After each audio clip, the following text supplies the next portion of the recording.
যে মানুষ অকৃতজ্ঞ, যে মানুষ নাই নাই খাম খাম করবে খালি, এই মানুষের বরকত কমে যায়, এই মানুষ অস্থির থাকে, সে খালি ছুটে, ইবাদতে তার মনোযোগ আসে না, সে কোনো কিছুতে আল্লাহর উপর ভরসা করতে পারে না।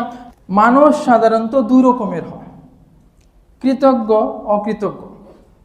মানুষ সাধারণত দুই রকমের হয়, কৃতজ্ঞ, অকৃতজ্ঞ। যে মানুষ শুকরিয়া আদায় করে সে কৃতজ্ঞ, যে মানুষ খাম খাম করে, নাই নাই করে, সব কিছুতেই নাই নাই খাম খাম, অস্থির, আলহামদুলিল্লাহ মুখ দিয়ে আসতে চায় না, সে মানুষ অকৃতজ্ঞ। সম্মানিত উপস্থিতি, এই দুই রকমের মানুষ সম্পর্কে আল্লাহ পবিত্র কোরআনে কথা বলেছেন। এই কৃতজ্ঞদের নিয়ে আল্লাহ কথা বলেছেন, অকৃতজ্ঞদের নিয়ে আল্লাহ কথা বলেছেন। সম্মানিত উপস্থিতি, আমরা যদি দেখি সূরা ইব্রাহিমের 7 নম্বর আয়াতে আল্লাহ আমাদেরকে জানাচ্ছেন, আল্লাহ বলছেন লাইন শাকারতুম লাযিদান্নাকুম। আল্লাহ বলছেন লাইন শাকারতুম, তোমরা যদি কৃতজ্ঞ হও, তোমরা যদি আল্লাহর শুকরিয়া আদায় করো, লাযিদান্নাকুম, তাহলে আমি তোমাদের জন্য বাড়ায় দেব। মানে কি? তোমাদের উপর বরকত আসবে, তোমাদের উপর দয়া আসবে, রহম আসবে। আর অকৃতজ্ঞদের নিয়ে আল্লাহ কি বলছেন? ওয়ালা ইন কাফারতুম ইন্না আযাবি লাশাদীদ, যদি তোমরা অকৃতজ্ঞ হও, যদি তোমরা আল্লাহর শুকরের নিয়ামতের না শুকরিয়া করো, তাহলে আমার আযাব অত্যন্ত কঠোর। তার মানে না শুকরিয়া আল্লাহর শাস্তি ডেকে আনে, অকৃতজ্ঞতা আল্লাহর শাস্তি ডেকে আনে। সম্মানিত উপস্থিতি, আমরা খুবই মর্মাহত হই। আল্লাহর পক্ষ থেকে সরাসরি আদেশ রয়েছে। দেখেন, অন্য জায়গায় আল্লাহ আমাদেরকে আদেশ করছেন, আল্লাহ বলছেন ওয়াশকুরুলি ওয়ালা তাকফুর, একেবারে আদেশ করছেন ওয়াশকুরুলি, হে মানুষ তোমরা আমার কৃতজ্ঞতা প্রকাশ করো, তোমরা আমার শুকরিয়া আদায় করো, ওয়ালা তাকফুরুন, তোমরা অকৃতজ্ঞ হয় না, অকৃতজ্ঞ হয় না, না শুকরকারী বান্দা হয় না। সম্মানিত উপস্থিতি, আপনি যদি দেখেন কয়েকটি হাদিস বলবো, আল্লাহ কৃতজ্ঞ বান্দাদেরকে কি পরিমাণ পছন্দ করেন। আমাদের একটা কথা ভুলে গেলে চলবে না, যে দিন শেষে এই পৃথিবী আমাদের জন্য পরীক্ষা ছাড়া আর কিছুই নয়। দিন শেষে জীবন পরীক্ষা ছাড়া আর কিচ্ছু না, এটুকু মাথায় রাখতেই হবে। সম্মানিত উপস্থিতি, তিরমিজির হাদিস 1021 নম্বর হাদিস, আবু মুসা আশআরী রাদিয়াল্লাহু তাআলা আনহু থেকে বর্ণিত। আবু মুসা আশআরী রাদিয়াল্লাহু তাআলা আনহু বলেন, আল্লাহ রাসূল সাল্লাল্লাহু আলাইহি সাল্লাম বলেছেন, যখন কোনো বান্দার সন্তান মারা যায়, যখন কোনো একজন মানুষের সন্তান মারা যায়, তখন এই জান কবজকারী ফেরেশতাদেরকে আল্লাহ তাআলা জিজ্ঞাসা করেন যে তোমরা কি আমার অমুক বান্দার সন্তানের জীবন হনন করেছ? ফেরেশতারা বলে হ্যাঁ, আমরা তার জীবন হনন করেছি। এরপর আল্লাহ আবার জিজ্ঞাসা করেন তোমরা কি আমার অমুক বান্দার হৃদয়ের ফলকে হনন করেছ? সন্তানকে আল্লাহ হৃদয়ের ফল বলতেছেন, যে তোমরা কি আমার অমুক বান্দার হৃদয়ের ফলকে হনন করেছ? ফেরেশতারা বলে হ্যাঁ, আমরা আপনার অমুক বান্দার হৃদয়ের ফলকে হনন করেছি। এরপর আল্লাহ তাদেরকে জিজ্ঞাসা করেন যে ওই সময় আমার বান্দা কি বলেছিল, ওই সময় আমার বান্দার মুখ থেকে কথাটা কি ছিল? তখন ফেরেশতারা বলে তখন তো তার মুখে ছিল আলহামদুলিল্লাহ, তখন সে আপনার প্রশংসা করেছিল এবং বলেছিল ইন্না লিল্লাহি ওয়া ইন্না ইলাইহি রাজিউন।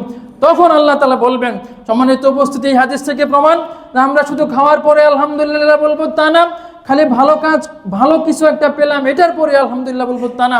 সর্বাবস্থায় একজন মুমিন তার ভালো সময়ের সময় আলহামদুলিল্লাহ বলবে, একজন মুমিন তার দুঃসময়ের সময়, দুঃখের সময় আলহামদুলিল্লাহ বলবে, কারণ দুনিয়া পরীক্ষা ছাড়া তার কাছে আর কিচ্ছু না। আল্লাহ মানুষকে এক একভাবে এক এক সময় এক এক পরিস্থিতিতে পরীক্ষা করেন, এই কথাটা ভুলে গেলে চলবে না। সম্মানিত উপস্থিতি, যখন ফেরেশতারা এই কথাটা বলল যে আল্লাহ যখন আমরা তার সন্তানকে নিয়ে নিচ্ছিলাম তখন সে আপনার প্রশংসা করে আলহামদুলিল্লাহ বলেছিল এবং তখন সে ইন্না লিল্লাহি ওয়া ইন্না ইলাইহি রাজিউন বলেছিল, তখন আল্লাহ বলেন যে তোমরা আমার এই বান্দার জন্য জান্নাতে একটি ঘর নির্মাণ করে ওই ঘরের নাম রেখে দাও বাইতুল হামদ। আল্লাহু আকবার, আল্লাহু আকবার। কৃতজ্ঞতার বিনিময়ে আল্লাহর কাছ থেকে, সম্মানিত উপস্থিতি, এই সন্তান আমার কাছে আল্লাহর পক্ষ থেকে নিয়ামত। একজন মানুষের জীবনে এর থেকে বড় কষ্ট আর কিছুই হতে পারে না। একজন মানুষের কাছে সবচেয়ে প্রিয় কি? একজন মানুষের সবচেয়ে প্রিয় কি? তার সন্তান। প্রমাণ আছে তো, ইব্রাহিম আলাইহিস সালামকে আল্লাহ কি বলেছেন? ছেলেকে কুরবানি করতে হবে। প্রিয়টা মানে একজন মানুষের জীবনে সবচেয়ে প্রিয় বস্তু হচ্ছে তার সন্তান।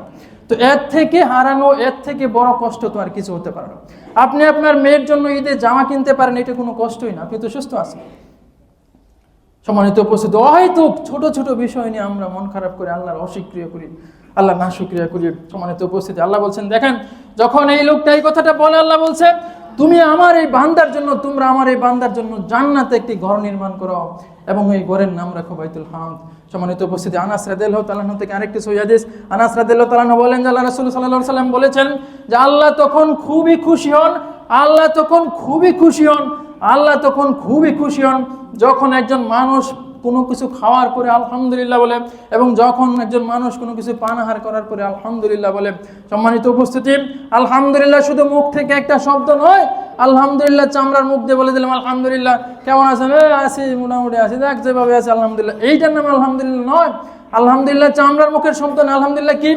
হৃদয় থেকে উৎসারিত চিত্তের প্রশান্তির আওয়াজ, হৃদয় থেকে উৎসারিত চিত্তের প্রশান্তির আওয়াজ।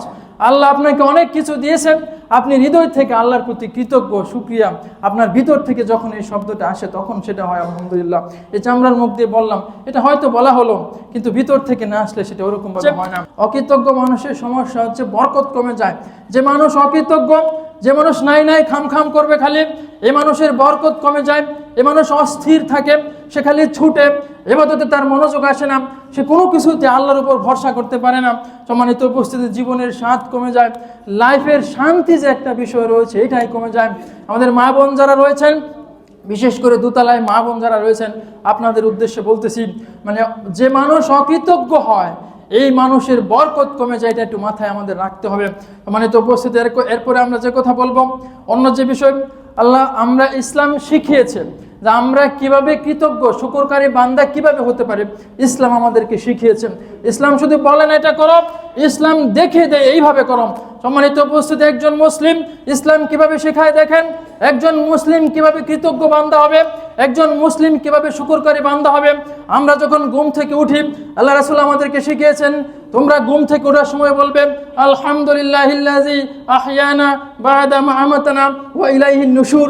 একজন মানুষ যখন ঘুম থেকে উঠবে, উঠার সাথে সাথেই বলা শুরু করবে আলহামদুলিল্লাহিল্লাযী আহইয়ানা বা'দা মা আমাতানা।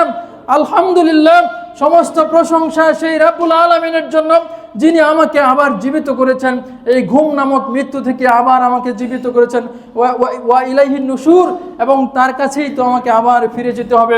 যে মানুষ ঘুম থেকে উঠে এটা স্মরণে নেবে যে আল্লাহর শুকরিয়া এবং আবার তার কাছে ফিরে যেতে হবে।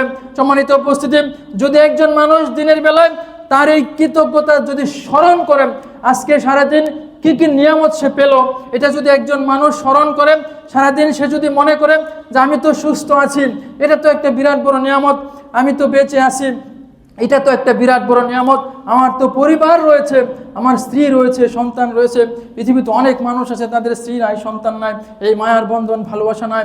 আমার তো পরিবার রয়েছে, আমি তো বেঁচে আছি, আমার তো ঈমান রয়েছে, আমার তো ঈমান রয়েছে, আমি তো সালাত পড়তে পারছি, আমি তো আমার এই কপাল সিজদায় দিতে পারছি, এতগুলো নিয়ামত। সম্মানিত উপস্থিতি, আপনারা জানেন আবু হুরায়রা রাদিয়াল্লাহু তাআলা আনহু আহলে সুফার অধিবাসী ছিলেন।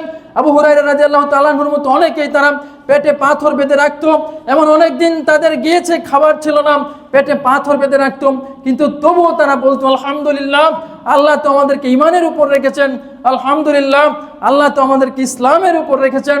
সম্মানিত উপস্থিতি, বেলাল রাদিয়াল্লাহু তাআলা আনহুকে যখন অকথ্য নির্যাতন করা হচ্ছিল, লোকটা মারা যাচ্ছে, তবুও বলতেছিল আহাদ আহাদ, মানে অন্য কিছুতেই নাই, তারপরেও তার যে শান্তি, মানে আল্লাহ আল্লাহ। সম্মানিত উপস্থিতি, আবু বকর রাদিয়াল্লাহু তাআলা আনহু যখন সবকিছু নিয়ে আসলো মালামাল, আল্লাহ রাসূল যখন জিজ্ঞাসা করেছিলেন বাড়িতে কি রেখে এসেছিল, উনি কি উত্তরটা দিয়েছিলেন? উনি বলেছিলেন আল্লাহ এবং তার রাসূলকে রেখে এসেছি। ওনার তো সেদিন অস্থিরতা ছিল না, ওনার তো শুকরিয়া ছিল, আল্লাহর প্রতি ওনার কৃতজ্ঞতা ছিল। এটা তো আমাদের মুসলিমদের আচরণ হওয়ার কথা ছিল। আমি আপনি কেন শুধু শুধুই শয়তানের প্ররোচনায় পড়ে না শুকরিয়া বান্দা হয়ে গেলাম? আমি আপনি কেন শুধু শুধু একটা জামা আসে নাই তাতে কি হয়েছে, আপনি গরুর মাংস কিনতে পারে নাই তাতে কি হয়েছে, মুরগি তো আপনার জন্য রয়েছে, তা না হোক ডিম আছে, তা না হোক কচু পাতা হলেও তা আপনার হয়ে যাবে, কোনো না কোনোভাবে এটা হয়ে যাবে। কিন্তু পরকাল যদি মিস হয়ে যায়, পরকাল যদি ছেড়ে যায়, তাহলে এই মুমিনের জন্য, মানুষের জন্য তো আর কিছুই থাকে না।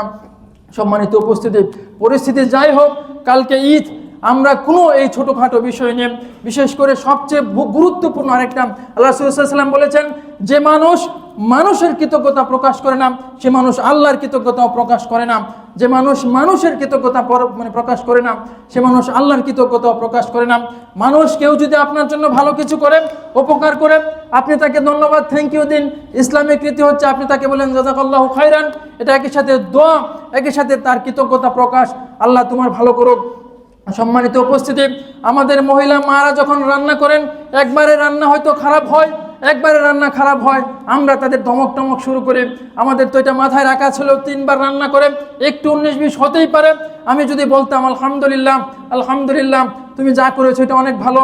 একজন মহিলার জন্য যা কিছু এনেছে তার স্বামী, তার সামর্থ্যে যা কুলিয়েছে, যা কিছু এনেছে তার স্বামী, সে যদি বলতো তুমি যা এনেছো এতেই আলহামদুলিল্লাহ, আমরা এতেই শান্তিতে থাকবো, এই আলহামদুলিল্লাহ যদি সে বলতে পারতো, এই বাড়িতে বরকত থাকতো, এই দাম্পত্য জীবনে বরকত থাকতো, জীবন অনেক সুন্দর হতো, ইবাদতে মজা লাগতো। এখন যদি আলহামদুলিল্লাহ না বলতে পারে, এই শুকরিয়া যদি আদায় করতে না পারে, 3000 টাকা দামের জামা আনলে মনে হবে কেন 6000 টাকাতে জামা কিনতে পারলাম না। সম্মানিত উপস্থিতি, 5000 টাকার মাংস আনলে মনে হবে কেন খাসির মাংস আনতে পারলাম না। সম্মানিত উপস্থিতি, শুকরিয়া যদি না থাকে তাম পৃথিবী মানুষকে দিলেও এই মানুষের কোনোদিন হয় না। সম্মানিত উপস্থিতি, এই জন্য যে কথাটা বলতেছিলাম, শুকরিয়া আদায় করতেই হবে, আল্লাহর কৃতজ্ঞতা প্রকাশ আমাদেরকে করতেই হবে। কালকে ঈদ, আমরা আমাদের পারিবারিক জীবনে, দাম্পত্য জীবনে এই ছোটোখাটো বিষয় নিয়ে আমরা যাতে মন না খারাপ করি, আমাদের যা কিছু আছে, যেহেতু আমরা সুস্থ আছি, আল্লাহ আমাদেরকে ইসলামের উপর রেখেছেন, এইটুকু নিয়ে আমরা আলহামদুলিল্লাহ বলে সকালে পরিবার পরিজন নিয়ে খুশি মনে একেবারে এই তাকবীর পড়তে পড়তে আমরা যাব।